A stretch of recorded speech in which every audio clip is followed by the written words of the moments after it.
Pascal! Salut Martine, Comment tu vas aujourd'hui? ça va super bien, toi? Ça va, ça va. Écoute, aujourd'hui, c'est l'épisode suivant notre première invitée, Mélanie. Hmm. On savait pas de quoi on allait parler. On vous avait dit que c'était une surprise.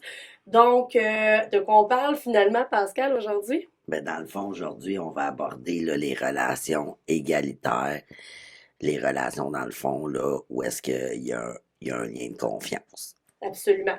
Donc, pour aborder ce sujet-là, je pense qu'il serait important qu'on commence avec le début, c'est-à-dire, c'est quoi une personne de confiance? Euh, est-ce que tu veux commencer? Est-ce que tu as des choses à dire à propos de ça? Ouais, ben, je voulais juste ajouter aussi, c'est que l'objectif aussi, c'est de pas miser uniquement sur les relations de couple, mais d'effectivement là, l'amener d'une façon plus généralisé, là, que ce soit au niveau aussi de l'amitié, de la famille, là, tous les liens, même professionnels. Donc, qu'est-ce qui démontre qu'une relation est égalitaire et tout, là, fait que je trouvais important de le mentionner. euh, c'est ça, pour pas que ce soit toujours axé uniquement sur les relations amoureuses. Absolument, parce qu'on l'a nommé dans les autres épisodes, là, que la violence a lieu partout, donc les relations égalitaires ont lieu partout aussi. Là, puis je Mhm, pense que c'est sur ça qu'il faut miser, là, d'être bien entouré, peu importe la sphère. effectivement. Donc, c'est ça. Fait que pour débuter, on va y aller avec peut-être certains éléments qu'on a identifiés qui permettent de justement de peut-être plus évaluer c'est quoi les critères pour qu'on considère qu'une personne soit de confiance là, pour nous. Là. Absolument, parce que hein, c'est pas n'importe qui reçoit notre confiance, puis dans nos relations, mais éventuellement, ben, il faut être capable de départager ça. Donc, mettons, toi, Pascal, ça serait quoi le premier point là, que tu aimerais soulever par rapport à ça? C'est quoi une personne de confiance? Ben, c'est ça. Moi, pour moi, d'une part, là, en premier lieu, c'est quelque chose qui se gagne avec le temps. Tu sais, plus jeune, j'avais peut-être tendance à faire confiance rapidement, à la limite trop rapidement. Puis là, je me disais, je préfère faire confiance jusqu'à preuve du contraire. En vieillissant, puis de par mes expériences, ben c'est ça, là, je suis un petit peu plus sur mes réserves. Puis justement, je considère davantage aujourd'hui que c'est le temps, en quelque sorte, qui fait ses preuves. Donc, pour valider cet élément-là, ben un des critères, c'est de faire preuve de discrétion et de loyauté. Tu sais, si Mhm. on commence une nouvelle amitié, ben on le sait pas nécessairement en partant si cette personne-là va être discrète suite à nos confidences, par exemple, et si elle va être loyale à notre égard, c'est vraiment avec des, des événements, avec le temps que là, tout ça va se confirmer ou non. Absolument. Puis je vais ajouter avec ça, tu sais, parce qu'une relation, ça commence dès le départ. Des fois, à part à la famille qu'on est dedans, là, ben c'est quelqu'un qui s'intéresse à nous. Hein. Faut pas que ça soit unilatéral comme relation. Donc, quelqu'un qui va prendre de nos nouvelles, qui va être intéressé par ce qu'on vit. Donc, parce que des fois, on entend ça, mon amie, elle m'appelle juste pour me conter ses problèmes. Mhm. Ah, ben, peut-être que tu devrais te questionner sur la relation que tu as avec cette personne-là parce que c'est supposé d'aller dans les deux sens. Effectivement. Autant quand ça va bien que quand ça va moins bien. Puis, comme tu dis, si c'est toujours une qui parle, se confie ou quoi que ce soit, puis l'autre, de son côté, elle sent qu'il n'y a pas d'oreille de disponible pour elle quand elle en a besoin, ben c'est ça. C'est déjà pas nécessairement équitable là, comme relation. Donc, le prochain critère, tu sais, il est un peu relié à au premier que j'ai mentionné. C'est-à-dire, c'est ça qu'il y a eu un temps de faire ses preuves. Tu sais, il y a eu des événements, puis que suite à ça, ben c'est ça qui fait que ça l'a renforcé le sentiment, le lien de confiance. Euh, Ouais, moi, je dis souvent au monde, je dis, tu sais, mes amis, puis je dis tout le temps, genre, OK, mais quelle personne es-tu certaine que tu appelles à 3 heures du matin? puis qui va être là pour toi. hum, C'est qui cette personne-là? On n'en a pas 15, on n'en a pas 20, là. Fait que, tu sais, puis cette personne-là, ben, la raison pourquoi tu le sais qu'elle va être là, c'est parce qu'il est arrivé autre chose avant. Puis elle a démontré. T'sais. Puis la seule raison pourquoi cette personne-là ne serait pas là pour toi à 3 heures du matin, c'est probablement parce que tu es avec. hum. Ça serait probablement la seule et unique raison. Ouais, puis tu sais, puis là, je sais qu'on parle des relations de façon générale, mais tu sais, comme moi, mes parents, ils m'ont vraiment éduqué sur le fait que, par exemple, des amis, ce qu'on appelle des vrais amis, ils m'ont tout le temps dit, tu comptes ça sur les doigts d'une main, parce qu'effectivement, avec l'exemple que tu viens de donner, euh, des personnes sur qui on sait qu'on peut vraiment compter, peu importe ce qui se passe, peu importe l'endroit où est-ce qu'on est ou où est-ce qu'on est mal pris. C'est ça, c'est la quantité est, Elle est limitée. ouais, effectivement. Sinon, je pense qu'une personne de confiance, c'est une personne avec qui on peut échanger sur notre relation aussi. Où est-ce qu'on est capable de se dire les vérités, Hum, qu'on est capable d'observer ce que nous on fait, mais ce que l'autre fait, puis qu'on est capable de le nommer à l'autre. Je pense que ça, là, pour moi, c'est un point qui est un critère important. Moi, j'ai tout le temps dit, j'ai pas envie d'avoir des amis qui me disent pas mes vérités. Je veux dire, sans me faire dire en pleine face, hum. tu sais, de façon irrespectueuse, mais je pense que Mais oui, en pleine face, mais comme tu oui, dis, de façon respectueuse, là, tu sais. Puis peut-être juste choisir le bon moment, tu sais, oui, pour te le dire, mais effectivement, moi aussi, tu sais, c'est ça qui, à mon sens, fait preuve d'intégrité, de sincérité, dans une relation. Si une personne est juste là pour te flatter dans le sens du poil, comme on dit, ben, moi, personnellement, je me méfie de ce type de personnalité-là, là, tu sais. mais absolument. Puis je pense que ça va dans les deux sens. Il faut être capable de nommer à l'autre hein, ce qu'on apprécie pas, ce qu'on apprécie. Même quand on a des inquiétudes pour l'autre ou quand la personne fait des choix que peut-être on questionne, mais c'est d'être capable aussi de recevoir ce que l'autre va nous dire, Hum, puis de dire, ben écoute, c'est une personne qui est proche de moi, à qui j'ai confiance, je vais accepter son analyse de la situation, et je vais considérer ce qu'elle me dit. Puis quand j'ai suffisamment confiance, justement, pour savoir que cette personne-là le fait dans mon intérêt avec bienveillance, là. Pas dans l'optique de porter un jugement envers moi ou de manquer d'empathie. C'est plus Mm. dans l'optique comme tu dis, soit démontrer un souci, une inquiétude ou une incompréhension par rapport à tel choix ou telle décision, telle situation. Donc, euh, donc effectivement, tu sais, quand c'est bien amené, puis quand ça vient d'une personne de confiance, généralement, le message passe bien.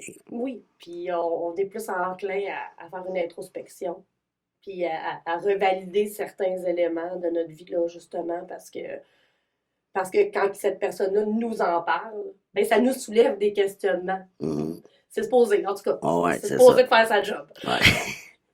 De semer un petit doute, ouais.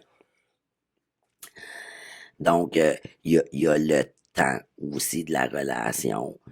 Mais tu sais, en même temps, ça se répète un petit peu avec ce qui a été mentionné, mais c'est sûr que si, encore une fois, je me réfère à moi, ben, je vais probablement avoir davantage confiance en une personne que je connais, par exemple, depuis 10 ans, puis qui a fait, entre guillemets, ses preuves depuis toutes ces années-là, versus une personne que ça fait un an. La personne que ça fait un an, ça veut pas dire qu'elle n'a pas de confiance. Ça veut juste dire que il y a moins le cumul du temps là, tu sais, qui peut être pris en compte. Là, tu sais. Fait que c'est ça. Absolument. Puis, ben, tu sais, je pense qu'il faut rajouter qu'une personne, une bonne relation égalitaire, ben, pour les personnes de confiance, ben, c'est quelqu'un à qui on va pouvoir se confier, c'est quelqu'un avec qui on va avoir de l'aide, qu'on va partager. Donc, tu sais, moi, j'ai envie de dire que c'est, attends, je cherche mon mot. Il s'est poussé. Bulle. Oui, c'est quoi je voulais dire? Euh, Ah oui, ce que je voulais dire en fait, là, c'est que c'est une équipe. On est Hum, supposé d'être dans un travail d'équipe avec les personnes avec qui on est. Fait qu'une personne de confiance, c'est quelqu'un avec qui on partage les choses, on s'entraide, on y va, c'est pour moi, pour toi, on y va ensemble. Puis je mhm. pense que le mot ensemble est très important. Ouais, ben moi j'adore ton image tu sais, d'une équipe, justement, tu sais, parce que si un des joueurs, une des joueuses, des coéquipiers, coéquipières, ben, est moins en forme ou file moins, ben, là, justement, il y a certains membres de l'équipe qui vont prendre le relais davantage cette fois-là. Et tu sais, ça va être d'autres personnes la fois ou les fois suivantes. Fait que c'est de prendre le relais aussi, Mhm. là, dépendamment de ce qui se passe pour les autres, sans que ce soit, encore une fois, toujours les mêmes qui prennent le relais pour Oui. les mêmes autres, là, tu sais. Oui, absolument. Puis si jamais il y a un des membres de l'équipe qui est souvent down parce que ça l'arrive, ben c'est justement, ça revient à un autre point qu'on nommait avant, c'est d'être capable de lui dire. Mm, Puis que l'autre soit capable de dire, ben oui, peut-être qu'il y a une difficulté au niveau de moi parce que je suis jamais disponible, je suis pas là. Ça fait un même X temps que, fait que peut-être que cette personne-là a des choses à faire, à travailler, elle va peut-être pas bien. mm, Puis ben, quand on va pas bien, ben, il faut mettre des choses en place pour aller mieux. Donc, tout à fait. on est là. L'autre élément aussi, c'est tu sais, la crédibilité qu'on accorde tu sais, à une personne ou non. On a toutes chacun des critères où est-ce que tu sais, on peut être davantage admiratif ou inspiré de telle ou telle personne pour, encore une fois, différentes raisons. Puis c'est une personne de confiance, c'est aussi une personne avec qui on se sent en sécurité.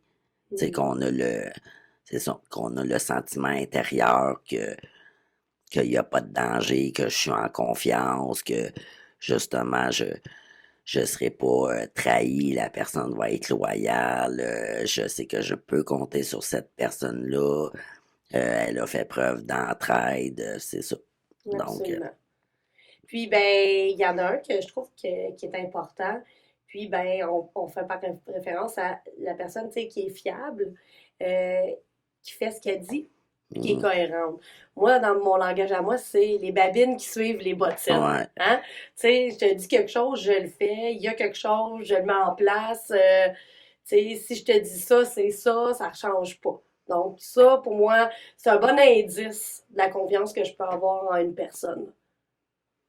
vraiment. Puis, tu sais, tu dis la fiabilité, mais c'est aussi en lien avec la crédibilité Mhm. aussi. Tu sais, fait que ça fait un beau parallèle avec cet aspect-là. Qu'est-ce qui fait qu'une personne devient crédible à nos yeux? C'est que justement, Oui. c'est ce que tu viens de dire. Euh, la personne aussi va démontrer une ouverture d'esprit. Fait que, encore une fois, c'est en lien avec le fait de ne pas émettre de jugement négatif à notre égard. La personne peut effectivement, comme je l'ai dit tout à l'heure, avoir des doutes, des incompréhensions, Mhm. etc., des inquiétudes, mais pas être fermé et rigide là, systématiquement. Puis, tu sais, va faire preuve de respect. On parlait de bienveillance, v'là quelques instants. Mhm. Le respect, c'est d'humain morte, là, tu sais. Pas à cause que je suis en désaccord avec toi ou que je ne comprends pas ton choix, Oui. que, que je... Puis même si ça me fait réagir, à la limite, je peux quand même être en colère à la limite ou inquiète dans la peur ou avoir de la peine pour toi. Mais c'est pas une raison pour manquer de respect. Donc, la personne de confiance va demeurer respectueuse malgré les émotions que ça lui fait vivre, là. Mhm. Exactement. Puis, en même temps, ben, tu sais, ce que j'ai envie de dire par rapport à ça, tu sais, on les sait, c'est les personnes à qui on peut compter des choses qui sont gênantes. Tu sais, il y a des choses qu'on parle pas avec tout le monde, là. Donc, tu sais, ces Mm. personnes-là avec qui on sait qu'on peut raconter un épisode qui s'est passé, qui était, tu sais, où est-ce qu'on on a eu de l'air moins tu sais, mettons, moins intelligente ou Ouais, il y a toutes des que... situations qu'on a déjà vécues où est-ce qu'on est comme moins fier de soi, Oui, là, tu sais. absolument. Puis que avec cette personne-là, on se sent très à l'aise. On sait que cette personne-là n'utilisera jamais cette chose-là contre nous, que ça ne Mhm. sera pas un levier. Puis que ça va être plus dans la compréhension de comment on se sent. Puis peut-être dans la réassurance là, que c'est correct. Ouais, qu'on fait tous des erreurs, puis c'est ça. Exactement. Donc, qu'on peut se reprendre, évidemment. Donc, puis c'est ça, tu sais, puis il y a un respect. Quand on parlait d'échange aussi, ben, échange respectueux, mais aussi un échange là, au niveau de, tu sais, mes besoins. Là. Je donne un exemple. Là. Bon, mettons la décision que tu as prise, Martine, là, elle me bouleverse, je comprends pas, ça me fait de la peine, j'ai peur pour toi. Malgré tout, t'es maître de ta vie et de tes décisions. Donc, tu vois, malgré que je te nomme, par exemple, mes inquiétudes ou quoi que ce soit, euh, tu peux prendre la décision d'aller de l'avant quand même, puis c'est bien correct. Mais rendu là aussi, moi, de mon côté, ben moi, ce que je peux faire, c'est de aussi respecter, oui, tes besoins à toi, mais les miens également. Fait que là, je donne un exemple. S'il y a une situation que tu t'en vas quelque part, puis ça m'inquiète, là, genre tu vas rencontrer quelqu'un que tu n'as jamais vu. Tu sais, si on fait référence, par exemple, au site de rencontre, où est-ce que, bon, puis là, mettons, ça me stresse, puis je t'inquiète. Bon, ben, pour répondre à mon besoin sans restreindre le tien, ben, ça pourrait être qu'on prend une entente ensemble, que on se fait un petit code pour voir si tout va bien dans ta soirée, sans que ça soit non plus envahissant, là, tu sais. Oui, mais justement, pour faire référence à ça, j'avais eu une amie qu'on se voyait plus régulièrement avant et on avait un code. Si elle me textait jambon, je devais l'appeler pour lui dire qu'un de mes enfants était malade et qu'elle devait venir m'aider. OK. Donc oui, c'est exactement ça. Le mot jambon est resté. Donc maintenant, si vous voulez, si vous me textez jambon, vous saurez Ouais, c'est ça. que, que je vais vous appeler pour vous dire que mon enfant est malade. OK, c'est bon. Donc, c'est ça. Fait que ça répondrait dans le fond aux besoins des deux personnes. Une des personnes veut aller rencontrer, par exemple, puis l'autre personne, ben, a juste besoin d'être un petit peu sécurisée là, dans la Oui, situation qui, absolument. pour elle, trouve ça inquiétant, par exemple. Absolument. Donc, voilà, puis, tu sais, puis aussi au niveau, là, je dis amitié, mais encore une fois, ça peut être au niveau de la famille également. C'est important de faire la distinction dans une relation égalitaire, la distinction entre l'empathie puis la Ah ouais. sympathie, parce que justement, l'exemple que je venais de donner, je peux être inquiète pour toi, mais il faut pas non plus que je capote plus que toi tu capotes, là, tu sais, dans le sens, tu sais, ou si tu as de la peine, Mais ben, si si on. je Oui, pleure plus que toi, là, je risque d'être pas mal plus dans la sympathie que l'empathie. Je serai pas dans l'écoute de ton émotion à toi. Je vais être envahi par mon par la émotion. même Ben, c'est ça. émotion, puis peut-être même de façon comme plus intense ou disproportionnée, là, tu sais. Je ne prends pas ta peine, elle ne m'appartient pas. Je fais Mhm. juste la comprendre, puis te soutenir à travers tout ça, là, tu sais. Absolument. Je peux être touché, je peux être ému, mais c'est quand même pas moi qui vis Oui, cette absolument. peine-là comme si elle m'était arrivée à moi, là, tu sais. Mhm. Je pense que c'est un très bon point. Fait que, tu sais, là, on a fait un peu le tour de c'est quoi une personne de confiance et ça, de tous les niveaux, là, peu importe le familial, l'amitié, amoureuse, quoi que ce soit. Puis là, on va essayer de faire un petit topo de c'est quoi une relation d'égalité.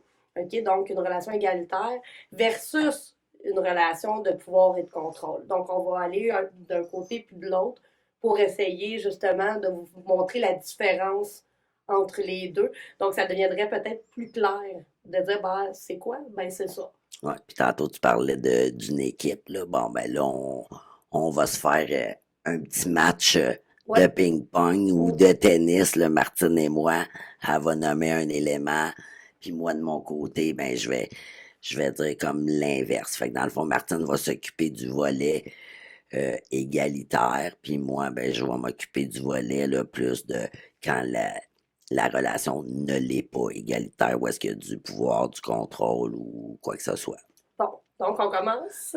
Yes. On va commencer par, au niveau de la relation égalitaire, là, les comportements, ils sont non menaçants. Qu'est-ce que ça veut dire? Ça veut dire qu'on parle puis on agit de façon à ce que la personne se sente en sécurité, qu'elle soit à l'aise pour s'exprimer, puis qu'elle se sente bien d'accomplir ses choses. Donc, C'est ça. C'est parfait. De l'autre côté, bon, ben, si, par exemple, on a recours à l'intimidation, fait que, tu sais, notre objectif, c'est de faire peur à la personne, puis de différentes façons, encore une fois, que ce soit les actions, les regards, les gestes, etc. Briser des choses, détruire, s'en prendre soit justement aux objets, à la propriété, à des animaux, quoi que ce soit. Puis bon, là, ça a l'air extrême, là, mais ça en fait partie. Mettons, brandir une arme, là. Fait que mhm. ça, on s'entend qu'on est dans le. Mais il y a une Dans les. gradation, là. Ouais, ouais. Puis on est comme. Ce qu'on vous dit là, c'est comme les contraires, là, Oui. totalement, là, c'est ça. Au niveau du respect, ben, c'est écouter sans porter de jugement. C'est être positif puis et compréhensif du côté émotif, là. Ça veut dire qu'il n'y a pas juste nous qui compte, il y a l'autre aussi. Donc, on est capable, comme Pascal le met tantôt, au niveau de l'inquiétude pour son ami, ben, on est capable de faire la part des choses, de dire, ben, l'autre vit ça, moi, je vis ça. On est capable de séparer les deux, puis justement, là, de se respecter ensemble. Mhm. Puis c'est apprécier les opinions de l'autre, même s'ils sont différentes des nôtres. C'est d'être capable de les entendre, de les prendre en considération, puis d'accepter qu'elle existe, même si ce n'est pas les nôtres. Donc, là, on est vraiment dans le respect. Mhm. Puis sinon, ben à l'inverse, ben là, c'est plus, tu sais, justement, avoir, par exemple, le recours à de la violence psychologique. Fait que là, ça va être plus au niveau de l'ordre de, tu sais, intimidation, tu sais, insulte, euh, lui faire douter d'elle-même, nuire à son estime d'elle-même.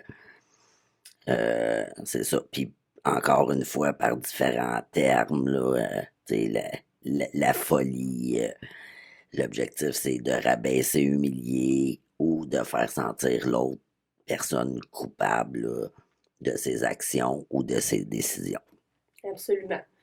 Après ça, on y va avec ben, la confiance et le soutien. Hein. Dans une relation égalitaire, ben, euh, on va soutenir l'autre personne dans les objectifs que cette personne-là se fixe. C'est d'encourager, d'être là, d'être disponible, euh, de respecter l'autre dans ses émotions, dans ses activités, dans ses opinions. Tu sais, quand on est en amitié, en relation amoureuse ou pas avec une personne, on est là pour l'autre. Donc, c'est de. Moi, j'ai toujours dit, c'est d'aider l'autre à s'élever à son plus haut Mhm. potentiel. Tu sais, on veut nous s'élever, on a besoin des autres, ben, il faut aussi aider les autres à s'y rendre. Ouais, parce que quand on aime, en principe, on veut le meilleur pour l'autre, tu sais, pour soi et pour les autres, là, tu sais, Oui, qui sont qui font partie justement de notre vie, qu'on aime, qu'on apprécie, etc.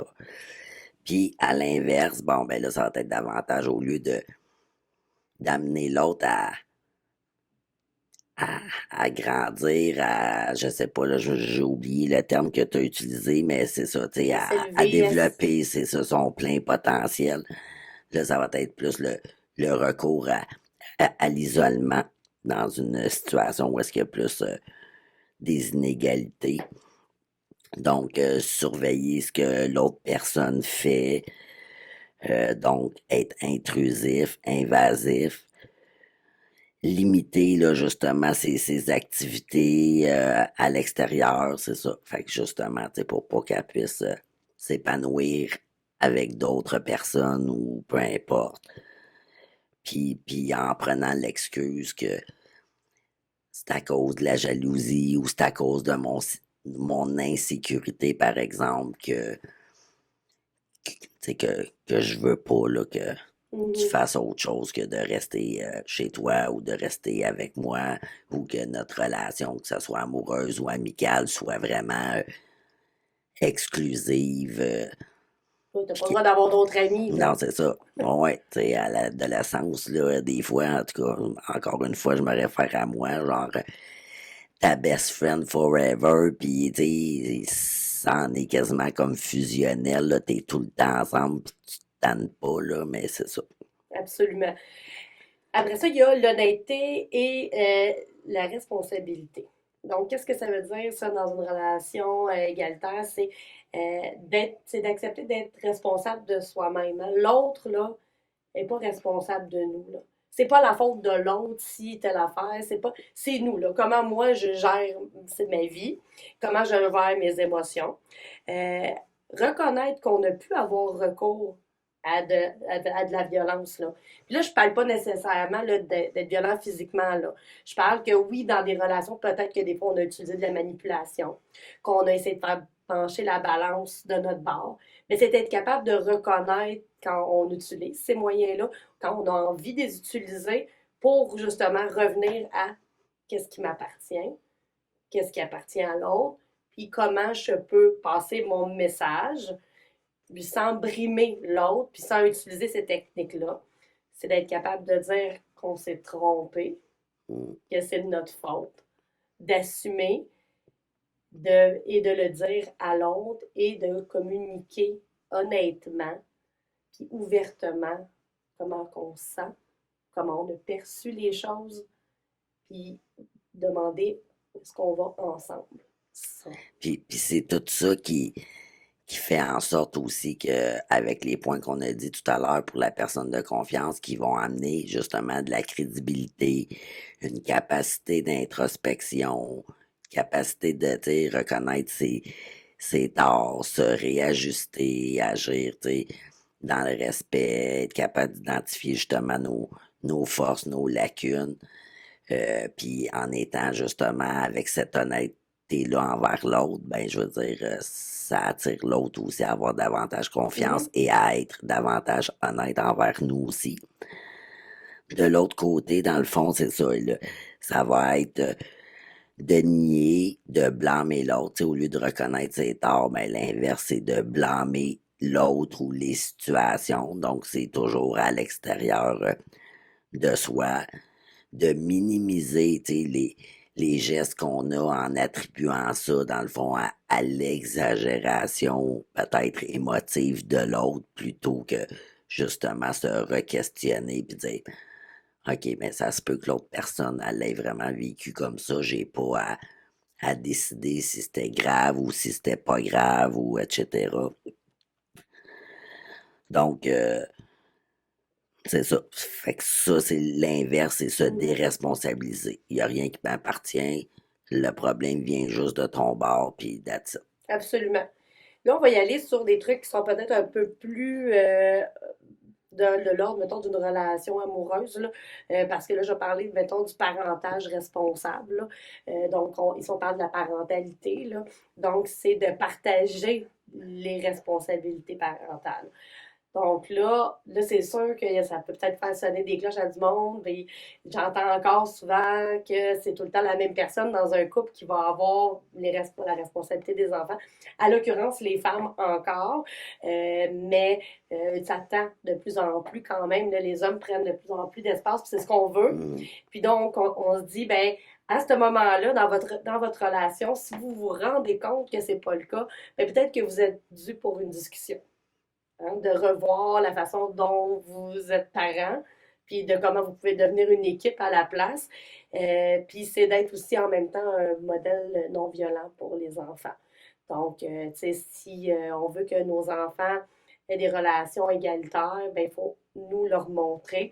Et si ben, les parents partagent les responsabilités reliées aux enfants, ben, c'est déjà un super exemple qui va encourager et les jeunes filles et les jeunes hommes à faire la même chose plus tard, là. Exact. Ça devient un modèle inspirant puis significatif. Donc, à l'inverse, ben c'est ça. C'est par exemple, utiliser, qu'on soit encore dans la relation de couple ou Mhm. qu'on soit séparés. Donc, utiliser les enfants à notre avantage et contre l'autre parent. Que ce soit justement en le culpabilisant, pardon, dans ses compétences ou son rôle parental, tu sais, Mhm. l'autre. Bon, tu sais, ça, je vais donner un exemple là, qui peut sembler banal parce que je l'ai entendu souvent, puis je sais que c'est quand même fréquent.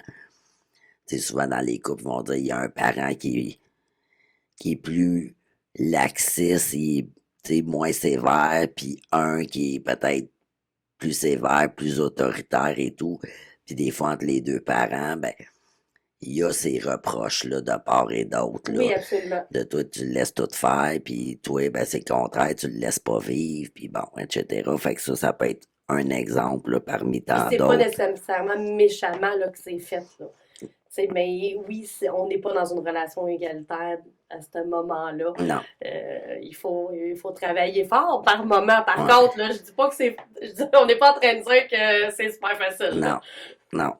Puis, puis c'est ça. Fait que utiliser, tu sais, par exemple, là, les droits de visite pour tu sais, faire tu sais, pour faire chanter l'autre, pour faire du chantage, pour jouer avec ses émotions et tout. Puis là, tu sais, c'est clair qu'on n'a pas terminé les éléments qu'on a à vous mentionner, mais tu sais, ça, je trouve que ça fait un beau parallèle là, avec notre, notre prochain épisode, dans le fond, où est-ce qu'on va aborder tu sais, la violence Oui, absolument. post-séparation. Fait que c'est ça, garder ça en tête, ça, cet élément-là, c'est. Oui, On va y revenir, là, oui, justement. en détail, vraiment plus profondément. Ici, on a, au niveau, mettons, là, ça pourrait être un ami avec qui on habite, là, c'est la responsabilité partagée. Donc, quand on habite avec quelqu'un, que ce soit un ami, un conjoint de la famille, bien, se mettre d'accord sur une distribution équitable des tâches. Donc, tu sais, qui fait quoi, où, comment, pourquoi, quelle raison, peu importe, puis que ça convient aux deux parties aussi, là, que ça soit logique, tu sais, parce que des fois, je veux dire, s'il y a quelqu'un qui travaille de soir ou de jour, à un moment donné, c'est sûr que si tu vis de nuit, passer l'aspirateur, c'est peut-être pas la tâche la plus logique s'il y a quelqu'un qui dort à Non, c'est ça. côté. Ouais. Tu sais, donc c'est d'y aller avec aussi le contexte, excusez-moi, le contexte familial. Et il y a aussi de prendre des décisions ensemble. Tu sais, de prendre le temps. Hey, c'est plat de prendre le temps. Des fois, on a des décisions à prendre, puis c'est tellement plus simple de le faire tout seul, puis c'est vrai. Mhm. Mais au bout de la ligne, ça peut créer des frustrations dans un couple, dans une amitié, dans une famille. Mais de prendre ce temps-là pour que la décision soit commune, ben, ça l'évite justement d'accumuler des mini-frustrations qui finissent au bout de la ligne par miner la relation. Effectivement. Puis sinon, ben là, l'autre pendant, encore une fois, puis tu l'as évoqué un tout petit peu tout à l'heure quand tu disais que oui, ça tend à changer, puis je suis tout à fait d'accord avec toi, mais on parle souvent de, tu sais, que c'est encore beaucoup le genre féminin. Donc, c'est souvent le genre féminin, tu sais, puis souvent on entend le terme aussi, la fameuse charge mentale. Fait que ça en fait partie, là, tu sais, de prendre pour acquis que c'est davantage la femme ou la maman qui va s'occuper de telle sphère, de tel aspect. Fait que, donc voilà. Fait que ça, en gros, c'est comme l'autre pendant Oui, de traiter l'autre quasiment comme une servante, une domestique, prendre pour acquis que ça relève de ses tâches à elle. c'est la planification. Donc, c'est encore beaucoup les femmes qui planifient, mais c'est encore la femme qui prévoit tout, qui a l'agenda. Donc, monsieur va aller au rendez-vous médicaux, absolument. Mais qui a pris le rendez-vous médical? Qui s'est arrangé pour que l'enfant n'ait pas d'examen cette journée-là? Qui a demandé au conjoint de prendre congé? Qui a orchestré en arrière? Organiser les vacances Oui. ou les activités. Ouais. Donc, tu sais, c'est tout ça. Fait que oui, il y a de prendre plus de responsabilités puis de le faire, mais il y a aussi l'organisation. Donc, moi, j'ai pour mon dire que si tu prends la tâche, tu prends l'organisation qui vient avec. Hein, parce que la fameuse phrase, ben dis-moi ce qu'il faut que je fasse. C'est exactement ça, l'épine dans le pied Ouais. de la charge mentale. Non, si je te dis quoi faire, c'est moi qui le fais. Donc, prends la tâche, puis prends tout ce qui vient avec. C'était mon petit point que Ouais, je ouais, voulais c'est souligner. parfait, c'est important. Donc, je vais continuer avec le partenariat économique. Oh, c'est quoi de quoi je parle? Tu sais, ça arrive, là, on parle des fois avec les gens de leur situation économique, là, sans savoir combien ils ont dans leur compte de banque, mais le partage au niveau du couple ou, tu sais, mettons, au niveau familial aussi, quand on cohabite ou Mhm. tout ça, ben, là, on parle ici de prendre des Ben, des décisions. colocs ou même Oui, des oui, amis qu'on se paye des sorties, une fois oui. c'est une fois Ouais. c'est l'autre, Oui, etc. Là, comment ça ouais. fonctionne là-dedans? Donc, c'est prendre des décisions monétaires ensemble, hein, c'est pas unilatéral. Puis c'est s'assurer que les deux partenaires sont avantagés par les arrangements financiers. Donc, tu sais, moi, j'ai déjà entendu dans un couple, on paye 50-50. OK, payer 50-50. S'il y en a une personne qui gagne 100 000 puis que l'autre gagne 50 000, moi, je considère qu'il y a un problème. Parce que techniquement, les deux personnes, on ne parle pas de colocation, là, où est-ce que, oui, on peut séparer 50-50 les frais parce que là, c'est pas la même chose. On parle dans un couple, Mhm. il devrait logiquement nous rester la même chose à chacun. Il ne devrait pas avoir un des deux partenaires qui a un niveau de vie plus élevé que l'autre.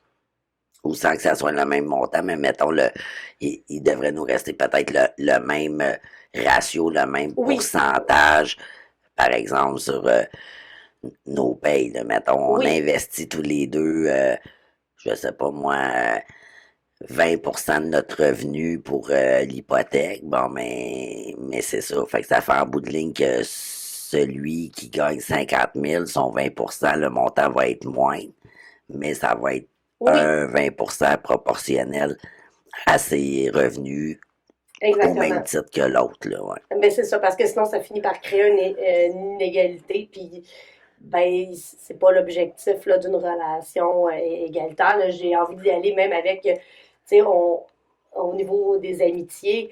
Moi, avec mes amis proches, ça m'est arrivé là, d'avoir une amie qui était sur le chômage, puis ne peut pas se payer une sortie, puis je te paye. Tu sais, là, on est là dans notre relation. J'ai envie de faire ça avec toi. Là, t'as pas les moyens, j'ai les. Ben, yeah. Ouais, puis même si tu l'as pas fait pour ça, tu sais, encore une fois, on revient sur le critère du temps, si c'est une amie qui a fait ses preuves, avec qui tu as du plaisir, tu t'entends bien que c'est agréable de faire des choses avec elle, ben c'est ça, là, tu sais, je veux dire, si toi, tu peux te le permettre, ben go for it, là, puis après ça, éventuellement, ben peut-être elle l'a déjà fait pour toi, ou peut-être qu'elle va le faire pour toi Ouais. plus tard, même si, comme je dis, c'est pas l'objectif Non, c'est premier, ça. mais tu sais que c'est une personne qui est pas là, par exemple, pour profiter de toi, Absolument. là, tu sais. Donc, encore une fois, à l'inverse, ben, ça va être justement d'avoir recours à l'abus économique. Fait que ça va être vraiment au niveau de, par exemple, profiter de l'autre, comme je venais de mentionner. Tu sais, ambitionner, dire je vais t'emprunter, puis finalement, c'est jamais remis. Que ce soit justement de enlever l'argent à l'autre. Si on parle d'un couple, genre c'est moi qui gère, puis t'as pas droit à aucune dépense sans ma permission. Mhm. Fait que, encore une fois, il y a une notion de contrôle à travers tout ça. Donc, c'est ça, puis que la personne ne peut pas prendre ses choix, ses décisions à travers les dépenses et tout, là. Fait que c'est comme aussi, c'est ça, garder un pouvoir sur la personne. Fait que ce soit d'ambitionner, de profiter ou au contraire de restreindre l'autre, là. Oui. Sinon, ben, on y va avec tout ce qui est négociation et équité. Qu'est-ce que ça veut dire, ça? Ça veut dire ben, de rechercher des résolutions de conflits mutuellement, là, puis qui sont satisfaisants. C'est des solutions, oups, encore. Écoute, Martine, aujourd'hui, ça va bien. Des solutions qui sont satisfaisantes, là, pas de juste dire, ben oui, on fait ça pour ça, tu sais, puis qu'on veut se débarrasser. C'est d'accepter le changement. Ça veut dire d'accepter qu'on a peut-être à se remettre en question. qu'il y a peut-être des choses qu'on doit changer dans notre comportement. Puis c'est être prêt à faire des compromis. Parce que des fois, ben, dans une relation, on arrive à un point où est-ce que les personnes voient les choses de façon différente, puis on pourra pas, ça pourrait pas être d'un bord puis de l'autre. Il faut trouver à quelque part entre les deux. Ben ça veut dire que des deux côtés, il faut être prêt à faire un compromis, puis à dire, ben, mon point est important, mais celui de l'autre aussi. Et puis, tu sais, nous, on parle souvent à travers notre travail de l'élément de gagnant-gagnant. Oui, il y a une négociation, par exemple, il y a un compromis qui doit se faire, une entente, peu importe. Mais oui, il y a peut-être des choses à travers cette entente-là qu'on va devoir comme lâcher prise ou laisser tomber parce que tu sais, ça convient pas de part et d'autre aux deux personnes. Mais il faut quand même que chacun des deux individus sente qu'il, tu sais, justement, qu'il n'a pas été perdant ou oublié dans cette entente-là. Donc, malgré tout, moi, je retire tel gain ou telle satisfaction, puis que les deux, c'est ça, il n'y ait pas l'impression qu'il y en a un qui a comme gagné, puis que l'autre a perdu. Là, Absolument.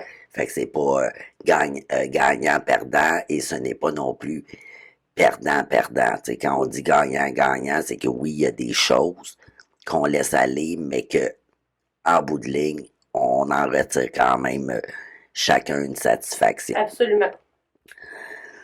Puis à l'inverse, ben là, c'est ça, ça revient encore avec de la répétition, mais là, c'est plus avoir recours là, aux menaces, puis encore une fois au contrôle, là, la coercition. Donc, sans nécessairement revoir là, plein d'exemples, là, mais c'est ça, c'est d'agir contrairement à ce que tu viens de dire, puis c'est là, ça se trouve être vraiment gagnant-perdant. Un a toujours les gains, puis l'autre doit toujours céder, abandonner, peu importe. Là. Absolument. Donc, je pense qu'on a fait le tour du sujet là, qui était vraiment les relations égalitaires. Est-ce que tu avais quelque chose que tu voulais rajouter, Pascal, à propos de ça? Non, j'ai déjà annoncé, c'est ça, là, dans le fond, le sujet Absolument. de la prochaine. On espère que justement le sujet d'aujourd'hui va avoir permis d'éclairer, d'aiguiller un petit peu plus. C'est toujours ça, Martine, notre objectif, Oui. là, d'essayer c'est ça, de verbaliser des éléments concrets, des points de repère pour qu'on puisse tous avoir une meilleure compréhension, puis pouvoir évoluer, puis se faire une introspection, Oui, etc. là, exactement. par rapport à Puis tout ça. Là. de voir où est-ce qu'on en est rendu dans nos relations, puis de travailler ensemble pour devenir de plus en plus égalitaires, puis respectueux les uns envers les autres. Donc, ben, en attendant le prochain épisode, vous pouvez nous suivre sur YouTube, Facebook, Instagram, Twitter, TikTok. Partagez, likez, followez-nous, on vous aime, aimez-nous.